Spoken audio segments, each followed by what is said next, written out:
We have Theresa Costanza. We are here because Theresa just experienced this deadly wildfire in Altadena.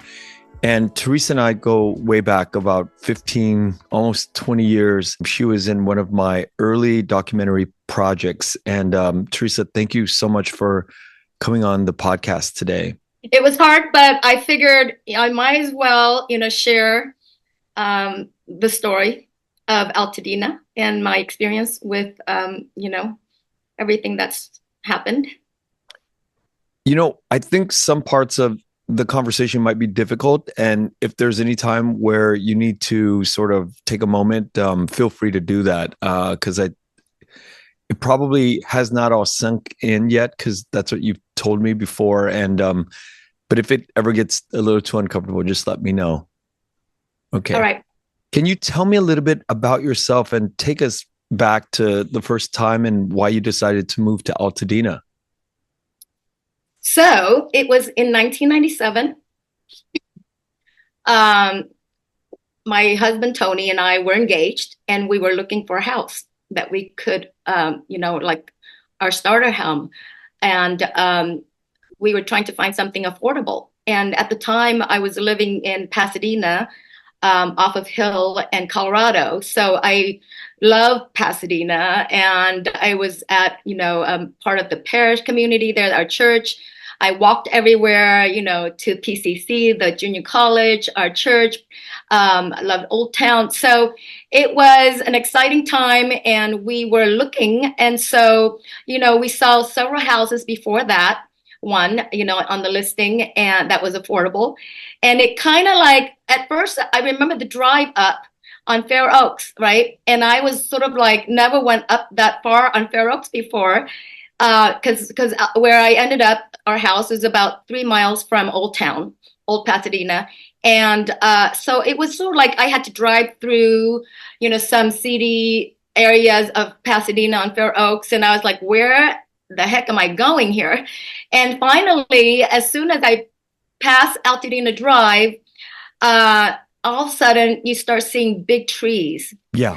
and the mountain view opened up. And then it was sort of like, wow, I had no idea it existed. And so then when I pulled up to check out the house, I was by myself at the time because it was like on like my way to work or something. And I remember, sort of like, oh, what a cute cottage. It was the same, it's always been the yellow cottage. And I remember, it was someone was renting at the time, and I noticed the original hardwood floor that was still not, polished. It was like it needed some help. I mean, this is a house that was built in 1926. And then the windows, and I noticed the arch, the barrel ceiling. It was like had character. And so what was charming about it was, I at the time didn't know much about Jane's Cottage, the whole historic village in Altadena, knew nothing about Altadena. So it was mainly a house that we could afford, and it had character. And I kind of felt, like, oh, it has great, I had a great feeling about it. It's like, it's sort of like you feel the spirit or something about the house, because I had been to other houses and I didn't have that same reaction. So then right away, I knew something was kind of like special that I wasn't, I couldn't put my finger on it, but it had great bones. And so I kind of fell in love with it. What was the neighborhood like? Back then, in 1997, it was, I mean, really, I drove around, it was unfamiliar. It was not comfortable for me. It was sort of like, I wasn't sure, I mean, Altadena has evolved tremendously. And back then, we were driving everywhere. We were not walking anywhere at all like in that area. And, but I did know that I made an effort. I met my neighbors. Like it was so we moved in right after we came back from our honeymoon in December. And we had I just got my apartment stuff. And so it was like time to prepare for Christmas. So then I remember making little bags of chocolate and as a way to introduce myself to my neighbors, like knock on their doors. Hi, we're your new neighbors. So I did meet my neighbor to the right, to the left, across the street. And they were just very friendly, genuine, unassuming people. And so I thought, wow, these friendly neighbors. And then the more I got to know the neighbors, it's almost like one of those old neighborhoods where you can just walk over to your neighbor and say hi, or pop in and borrow, milk or eggs, or, I mean, it just was so special in that way. Yeah. Can you tell me a little bit about the community of Altadena? I think that if you talk to anyone, not even people who move into Altadena, like my planner, people just come, like even the plumber, they just realize, wow, you guys have it special here. Yeah. So now I'll just bring it up to a current, neighborhood, because ever since I got my dog, Buddy, who's going to be 11 this month, I start walking, so because you don't, I mean, I didn't really, I went to the gym before, but now, ever since I got Buddy, I start walking around the neighborhood. And that's when we realize, wow, we got to know our neighbor friends with dogs. Buddy would pull us up to their house to like sit in the front door until they come out. It's a friendly community. Everyone says hi to everyone. No one like gets on your case about, you did this. I mean, like, how some neighbors can be really mean and selfish. This neighborhood, it's diverse. I mean, even when I was checking out that house 27 years, this neighbor 2 doors down noticed that I was looking, and she invited me into her backyard and sat with me and got to know me. And that's another reason why I loved it. It's like, I just remember that. And now it's like, we know, I mean, I knew people up and down and all around the whole track, like it was like, and we walk to the park and we see the mountain. It's almost like a hidden treasure in many ways, because it's not a wealthy neighborhood. Like, we're in West Altadena here, and my track is like the Farnsworth Park track. And I mean, it's almost like my daughters call our neighborhood, we're the hippie part of Altadena, but they love it so much because it's so diverse. We used to put our children in the local Loma Alta community center. Not, is it like they built a community, I don't know, at the park. And in the summer, they would have camp and you know what? We knew people in La Cañada, they went to school there. We knew people in ice skating in Pasadena, but we purposely put our children in camp there in the summer so that they can, it's like an education. You get to know your neighbors, you get to see and feel the diversity of, we have a lot of African Americans, we have Hispanics, we have a few Asians, so we represent that. I mean, they're, interracial, but we had like whites, which is like a hodgepodge. Mm-hmm. And I just wanted them to kind of realize that we're part of this special, diverse community, and everyone is so friendly, so that they love that, And so I think that's what's so special about Altadena is it's diverse, it's eclectic. Apparently, there are a lot of creative people there. There are a lot of people from JPL, smart, intelligent, professionals. So then we just, are part of that mix. Are there any Vietnamese people that live in Altadena? What's funny is when I actually went to Altadena for the first time a long time ago when I was in college, because I was at UCLA and there was a bunch of, I was with the Vietnamese group of, students, and Catholic Vietnamese. And we went to a mass at the church there at Sacred Heart on Lincoln. And there was a bigger Vietnamese community there when we went, because they still have mass in Vietnamese at that church today, but I think the population, they had moved away. I mean, there are less and less. So if I want to see Vietnamese, I would probably go to that mass I did that before, but it's a smaller community. There was a little market, and it's called Bowes Market. And my husband, like that was probably the closest market to our house. And we would go there and get, your basic stuff whenever, and that market has closed up. Oh, sorry. No, it's okay. That's your dog. That's the 11-year-old dog that you talked about. Yes, that's Buddy. Yeah. And Buddy and I have experienced a lot. So I'll tell Yeah. you more as we get there. You know, living in Altadena, you are nestled in beautiful hills, the foothills of that big mountain range that, we can see in Alhambra, the 626. Did you ever consider wildfires as a problem? Well, our house, I have to say it in the past tense now. We were just below the fire line. So we're like 9 houses down from the fire line, which is Loma Alta Drive. And so we always felt safe in a sense that we were below, like if there's a fire that would, we would be protected, all the fire trucks would make sure that it doesn't get past. And so north of Loma Alta, you can walk another 1/8 of a mile. I walk there all the time to hit the bottom of the mountain, like you hit dead end. So then we have friends north of that line, and we thought that they would be more in danger, right? Fire. And I remember there was another huge fire before that when our children, when the older one was in 1st grade. We had just moved to a new school at St. Bede. And September, fire broke out in the mountains, all right? And then our friend had to evacuate, right? And we didn't have to. So you saw ashes everywhere. It was horrible, smoke and everything. But we still felt safe because, we thought that they would protect us and it wouldn't pass that line. We knew, so it wasn't like we never experienced fire before. I think there was another fire more recently. I forgot.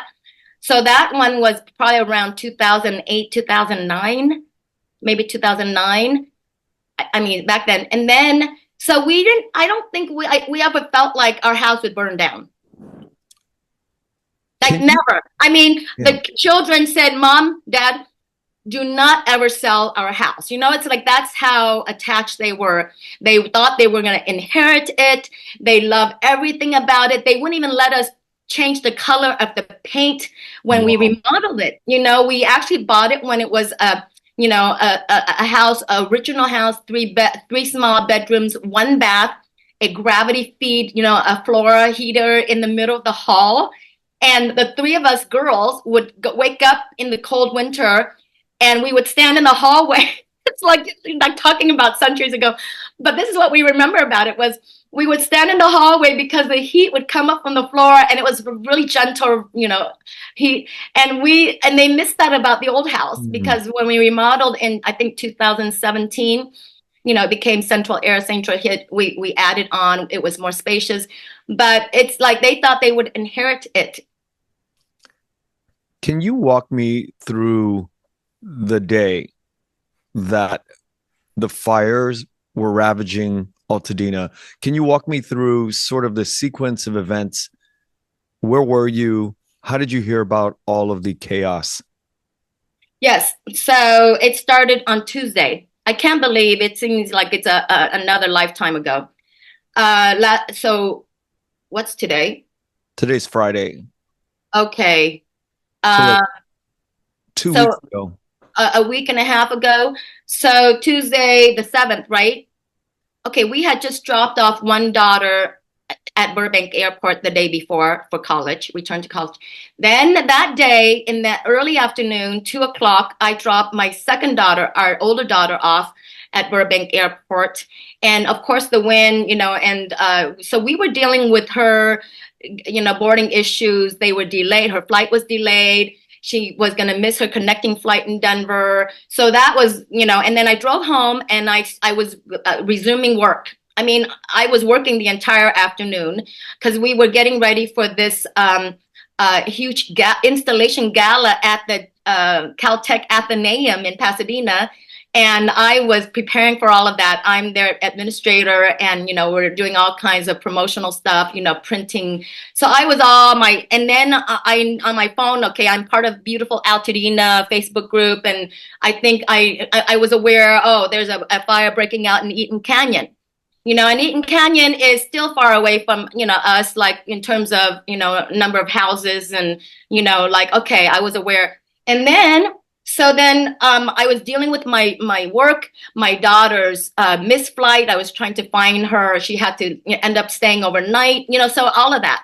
And then I remember going upstairs in my bedroom, and my bedroom window was facing directly at the fire. Like you could see the flames, and you can see it growing. And I took a picture of it, and I texted my family, like my husband and 2 daughters. Because now they're all over there. One is in Oregon, and one is now in Denver, and at a hotel, or somewhere trying to spend the night. And I said, oh, shoot, there she is. Speaking of the angel. So I was trying to record at 7:17, because now I'm taking screenshot of all of my texts. 7:17, I shared the picture. I said, wow, you can see the Eaton fire from our bedroom window. And that's when I started thinking, just in case, it's time to gather some important essential stuff like passport. Like I was beginning to think, okay, if we need to, because it was scary. I mean, you can see it growing towards us. And the wind, okay, that's the other thing, the wind factor. And I remember these communities, the fire would just consume an entire community like in a heartbeat. So I was aware. So then I start packing, and then I start packing photos, and I was thinking, okay, what photos don't we have in memory in the computer store somewhere on our phone or in computer. So then I pulled out the old albums. And first I start with bags, and then I was like, oh, stupid me, a roller, so I filled a roller, a carry-on full of albums. And then I texted my daughters and I say, okay, we need to possibly evacuate. So what important things do you want me to take from your bedrooms?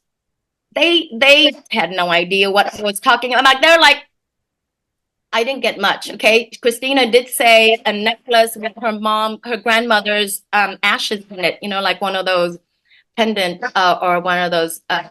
So then I got some that I did put a handful of my own personal jewelry, like my little jewelry box in a bag, Tony's little coin collection in his nightstand. So basically stuff in our nightstand, our laptop, our phone, essential things like that.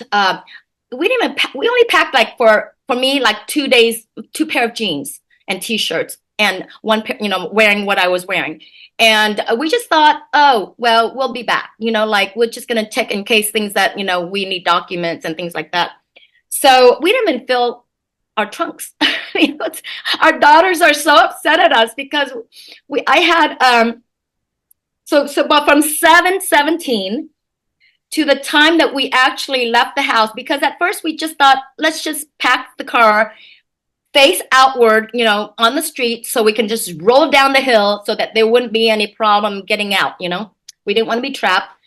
But then once we did that, Tony was like determined, I thought we could just still hang out because they didn't evacuate us yet. It was more like be ready. So around 10 o'clock-ish, we were trying to turn off the gas. Tony and I were with the flashlight outside. We're like, shoot, why didn't we thought that there was a wrench in there. We didn't quite know how to turn off the gas, and we weren't sure. So, but that was like, I recorded that because I was texting my neighbor because she knew everything. I'm like, are you guys there? Like, do you have a wrench we can borrow to turn off? Do you know how to turn off the gas? And so this is all recorded on my text. And so once we did that, Tony's like, we have to go. Let's go now. He made it urgent. He's like, now. I was like, Tony, like I was still thinking there's stuff, we have a hope chest that it was in my closet that we like a traditional hope chest from the time that we got engaged, that we would just put memorabilia, stuff that we want to keepsakes. and I didn't even touch it.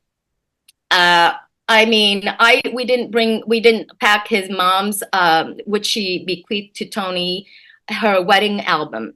We didn't. I brought albums that my dad gave me from Vietnam, like pictures of my family from the last time that we fled. That's another lifetime. And then we just, I mean, I just that's it. I mean, I didn't like I looked at the family portrait hanging on the wall, and for a split second I thought of taking it, and I thought, oh, that's too big. Well, it's just too cumbersome. We have the photo in the phone somewhere, like. And then I thought of things, but I didn't take them because it's almost like you don't want to, like, I didn't want to just pile on. You know what I'm saying? I just thought, okay, we'll be back. It's not the end of the world. We have these things, and then we drove two cars. I tell me cut me off because I can keep talking, because it's just like the reel of a video, So we met up in at Rocco's Tavern in Old Pasadena because that was like a good meeting place. We watched football games, and it was like surreal, with the wind blowing. There was debris everywhere, and not a lot of people out at all. And the place was closed. It was like, so I mean, it was like 10-ish, and then we thought, okay, go south. So we drove all the way down. We thought, and I'm like, okay, let's go to this hotel. So we met up at that hotel in Alhambra on Main Street, and it was full. Parking, no parking at all. So then that's when I saw the text from my brothers in Orange County. They're like barely aware, and they're like, Teresa, just come down. Like, we have a place for you, because my dad and my brothers are all down in Orange County, and that's sort of like the family headquarters. And then when I told Tony from window to window, his car and my car, and when he thought he's like thinking that he had to go to work the next day because he was still in trial, and he works at the San Bernardino Rancho Cucamonga courthouse.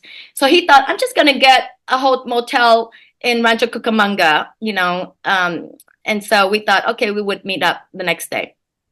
Well, my brothers, once they found out I had a dog, see, they never really knew my dog, and not every household can handle having a dog. One of them his wife has a phobia, so it turns out that I, didn't want, it's like, okay, I didn't want my dog to, what I'm saying? Like, we Yeah. needed to find a dog friendly place. So then I ended up with Buddy in the Jeep in the street because I didn't know where else to go. I didn't want to impose anybody. And I just thought, well, it's okay. I have Buddy with me. And then we just basically, I just thought at the moment, I was like, this is what it feels like to be homeless, living in the car. And then we were trying to find a safe place to kind of like just park and sleep. I was up all night. I first so I ended up in from there to this in nearby this church. So we went from church to church in South Pasadena, Holy Family, but the street just too noisy. And then Buddy was like my blanket because I just had what I was wearing, and then he was on my lap.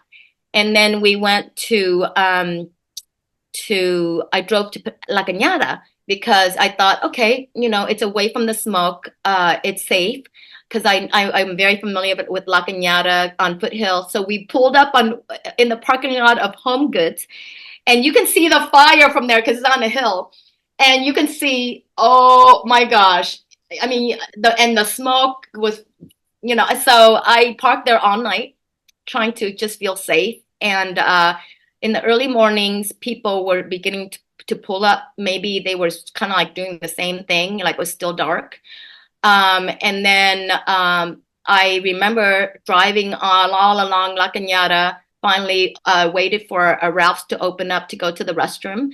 And I did text my neighbor because, and then found out at around 4 o'clock that they were at the Rose Bowl. So then I ended up meeting them up at the Rose Bowl. That's our experience of that day. And then, shoot, my daughter's calling. Hold on one second. We then my friend, so we had texts coming in. And then I have a lifelong friend from high school. She lives in Anaheim Hills.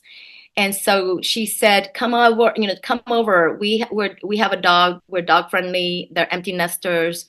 So then I ended up going, from in the morning. By the time I got there, it was probably around 10, 11, and I was just like, I need to sleep. So I crashed there and was kind of like sheltered for like 2 nights there. That's when the following 2 days, find out the fate of our home. How did you find out about your home? So I was trying to look back. Wednesday in Anaheim Hills, you wouldn't even know that there was a fire unless you follow the news. But I'm looking at the pictures of the screens here. Hold on, I didn't have enough all the time, but hold on 1 second. Yeah, Anaheim Hills, for everybody who's listening, is probably about a good 45 minutes to an hour away.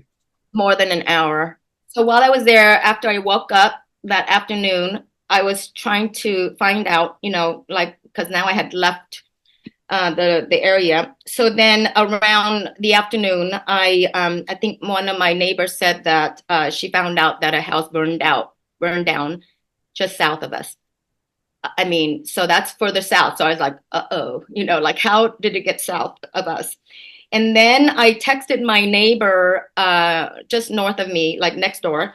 And I asked her, because I found out she was safe in Pasadena, so she's nearby. And I asked her if she had any news, because of our house, because I was like right next to her. And that's when she said that her friend told her, she said, "I'm so sorry to say that our friend let us know that everything is gone. Apparently, pretty much everything from Loma Alta down. This is so surreal. Hope you are all safe." My God. So that was the first piece of news. And I didn't believe it. Like, I was like thinking, well, maybe my house is still, just by chance. I was like, I still had a little hope. And then the neighbor up north, her husband snuck in somehow. They got through side streets, and because I guess my brother-in-law was trying to go up and he couldn't. So she texted me at 10:20 p.m. to send her condolences. Oh my God. And she said, "I'm so sorry." And I just didn't believe it, right? She was basically pouring her heart out because she knew that "Hi, Theresa. I'm so sorry and heartbroken of your loss of your house. Such devastating time. We pray for you that you will come through this with your faith, and God provides everything you need." And so she was talking like she knew. And I called her. 10 p.m. I called her. I said, "How do you know? Do you have a picture? I want to see, did you take pictures?" She said, "Yeah, Sarah took pictures." I said, "Please text me a picture of my house." And she didn't want me to because she was afraid that I would be, in pieces. I said, "Jane, I want to know. I need to know." So then it must have, she texted me Thursday. Okay, this is when it hit me with the picture. She texted me the photo of my house at 12:04 p.m. on Thursday. And that was like, okay, now I know. So that was, and then I'm still I haven't been back. So I'm like, okay, we have proof that our house is gone, because you can tell the only thing left, I don't know, you have the picture or all the concrete stuff, the pavers, the driveway, so you can know that. And then there's an arch on our front porch that you can tell that was our house, the arch, the steps, the pavers, the long driveway, the trees. I was shocked that the trees were still standing. Like, there's a big tree in the back. I thought it would be gone, but you can tell that that's our house because of these, landmarks of the house. So then I texted my family, because I had 2 daughters are in 2 separate states. I called a family FaceTime meeting for 5 p.m. for Thursday evening so that we could break the news to them without shocking them, try to put a positive spin. And that's when I was Tony and I, because Tony and I were separated in two different places. He ended up going to his brother's, but so we talked first, and that's when I found out. Okay, the reason why Tony and I lost communication because his phone died that night. So make sure your phone's always charged, right? Bring the charger in case of emergency. Extra battery. So I found out that I thought Tony was in the motel in Rancho Cucamonga because I thought that's the last thing he told me. But he said later, once we reconnected on the phone, and I was in Anaheim, he said he actually ended up driving back to our house that night, and he parked across the street until just keep watch until he absolutely had to leave. And he said he left because the smoke was just overwhelming, like there was no way you could be there anymore. He at around 2-ish, he left, and he said he actually saw a house on our street, several further down, a block or two down, that was burning down. So we called the girls at 5 p.m. and you know what? Our children, college students, who were so attached to the house, we thought we just didn't want to break the news, but we felt like they want to know. And they had already heard about things through their social network. Her best friend from childhood, preschool, in Altadena, it's almost like her sister of sort, her house burnt down. So they already knew, but they were hoping, right? So we had to let them know. And so when we were on the FaceTime, before I showed them the picture, we were like, okay, so just when we want to let you know. So we told them, our house burned down, and they reacted the same way I did. They're like, "Mom, text us the photo." And then Tony, so I was like, "Are you ready?" So they just text us the photo. So then pause. I was trying to look at the photo, how they reacted, and they were spinning the way that I was. It wasn't like there was no tears. We still, it was like, okay. And then Tony and I kept talking. He's like, here's an opportunity for us you girls can help mom redesign your dream house. We can do this and we can do that. And so, I think we're all still trying to process. Yeah. Yeah. What is the process now of rebuilding? Well, I'm part of this beautiful Altadena. We all follow each other, read news about what's going on in Altadenans. That's the other thing about us. I mean, I can't speak for everybody, but there is a very strong bond even before the fire. And it's because we all felt so blessed and privileged to live there. And it's almost like, oh, it's a secret, families were beginning to move in. You have families with young kids. Farnsworth has his brand new park for families, and it's just bursting with life. And you have people walking every day with their dogs and greeting one another, talking. And so there's a strong bond that we're all going to stick together, and we're going to rebuild, and we're going to envision there's this whole, what is it, retro vintage Altadena, because it is a neighborhood that's 100 years old, right? In fact, the Jane's cottages. So, okay, a little history.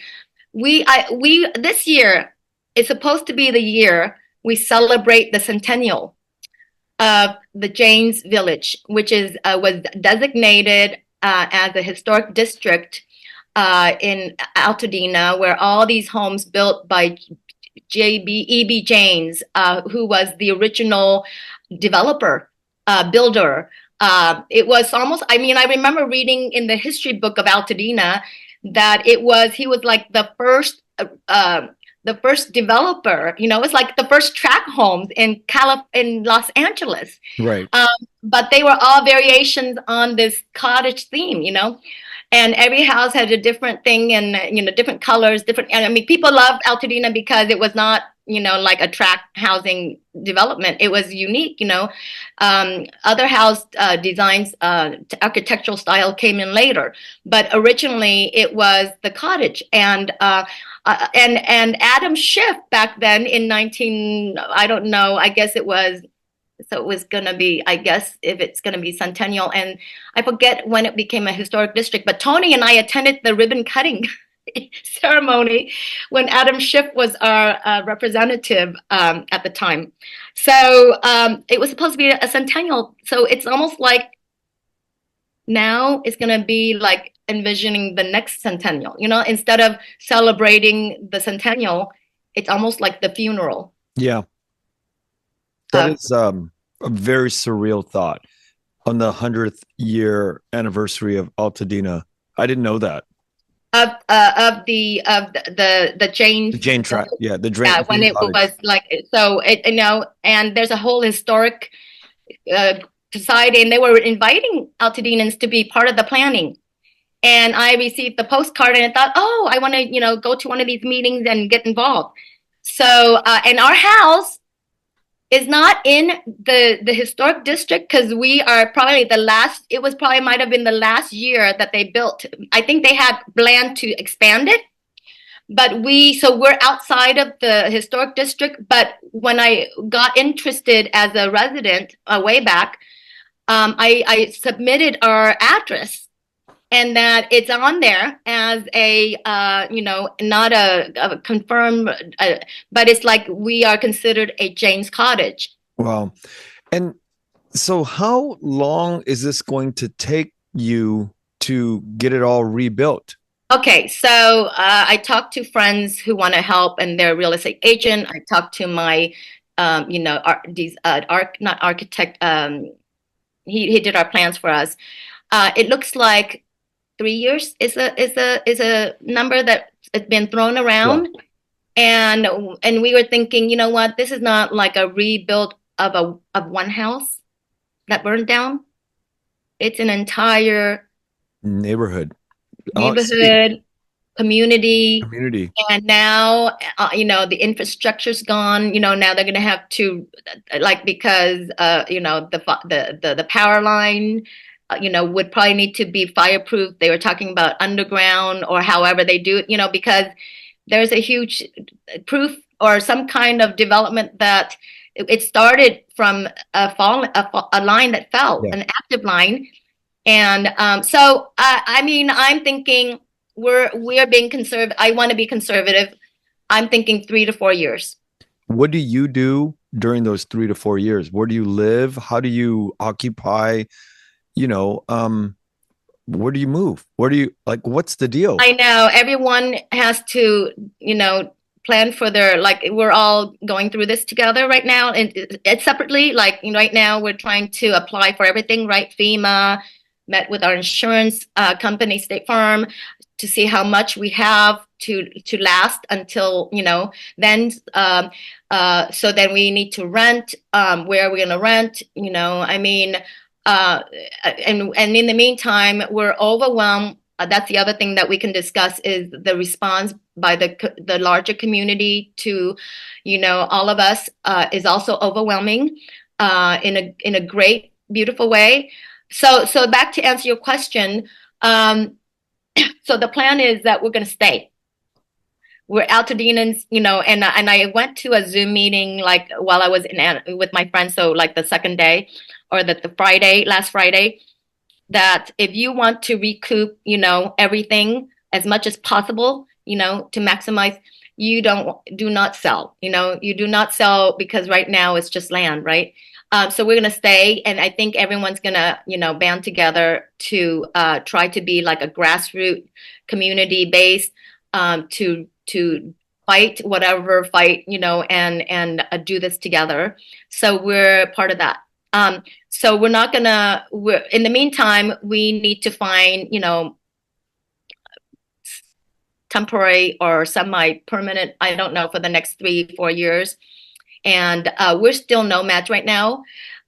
We want to make our rent money last, so right now we're staying at friends, and they're saying they're so generous. We're in La Crescenta. They're like, stay as long as you need. So we don't feel, we feel like, because of all these the goodness, the goodwill, the help and resources, I'm still feeling the blessings. I'm not feeling the desolation yet. You know what I'm saying? We're Yeah. not alone. We're not alone. We're one of thousands of people. Like, it's, Kenneth, you and I go back when we were talking about being refugees from Yes. Vietnam. Okay. So now I'm in that, like, this is a 50, okay, mind you, another round number. We're going to hit that 50-year mark. And you're in it again. Yes.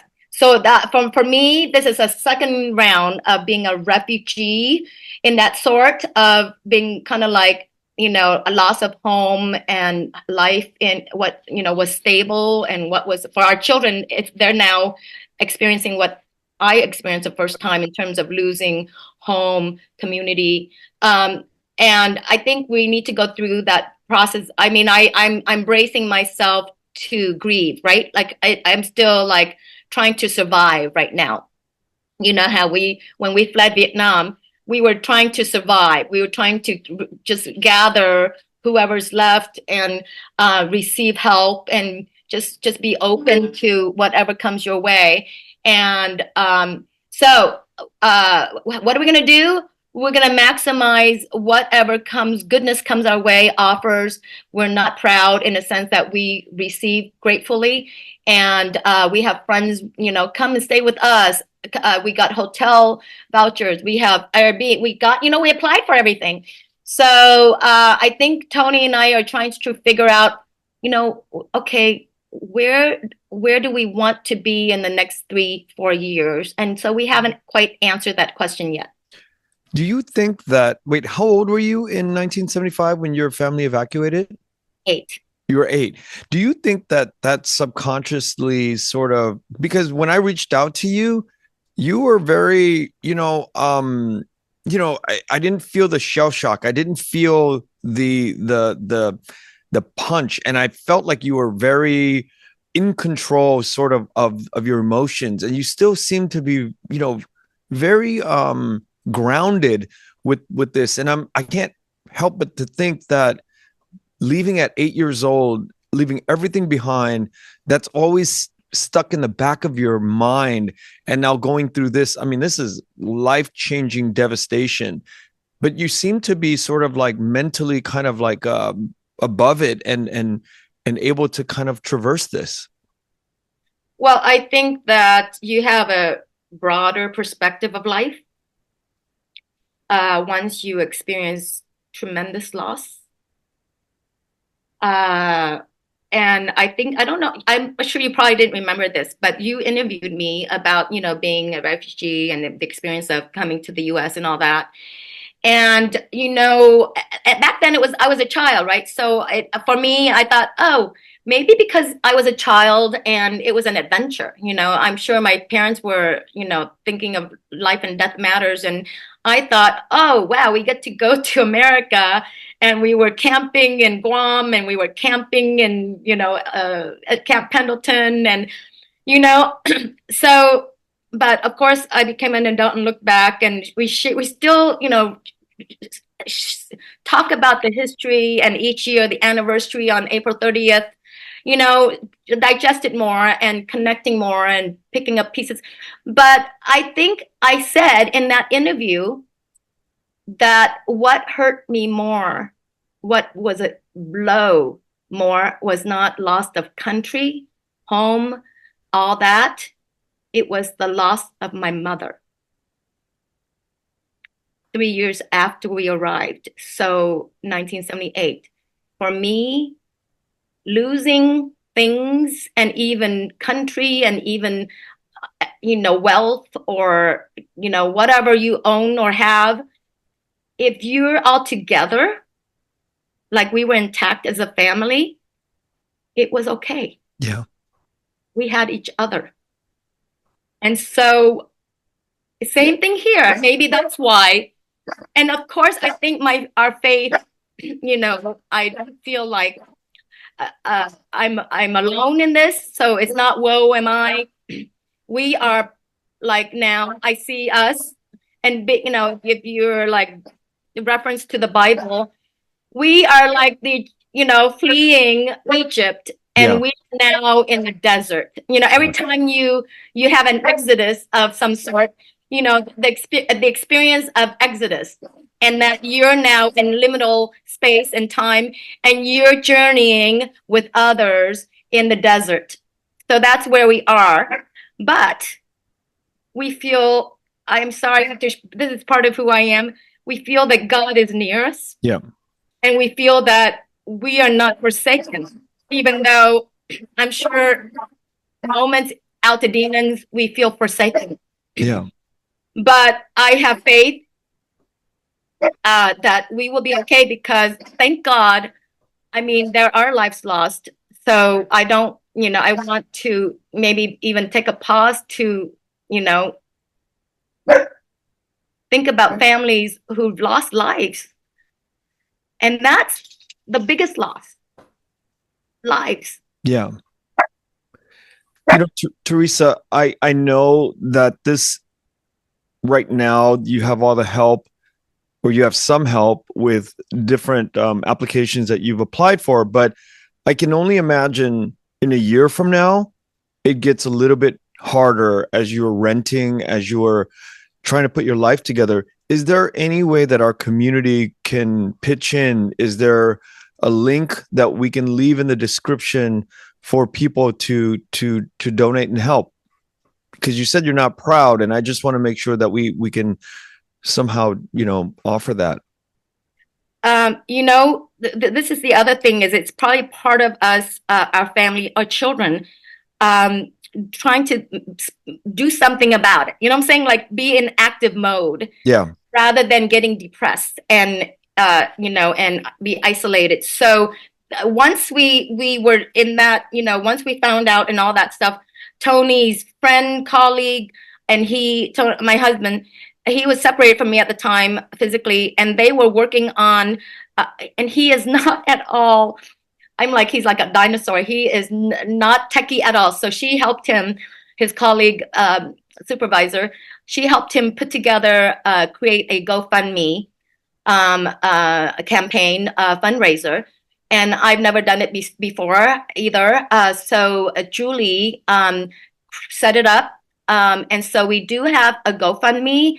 And our daughter, as soon as they got that, there's the social media kicked in. So we do have that. And we are so grateful. I can't believe the responses because, this is where it's effective because we're receiving help and donations, even $15, from anonymous, from names I don't even recognize.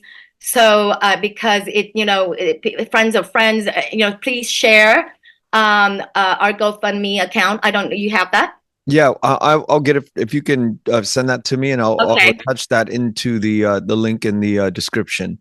So I'll include the GoFundMe, and audience, whoever's listening and watching, right now, like I said, I don't think that it's kicked in entirely for you yet, but in the next year to 3 years, I think having all the sort of help financially to go through the next few years is going to be a very important thing. And there's not very many Vietnamese people that I've heard in your situation or in the Palisades, which are the two biggest areas in LA that's been affected.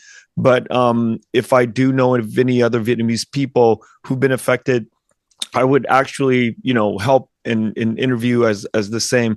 But because you're the only Vietnamese person that I know that is going through this, I would love for my audience to kind of help and chip in and donate. So we'll include the link.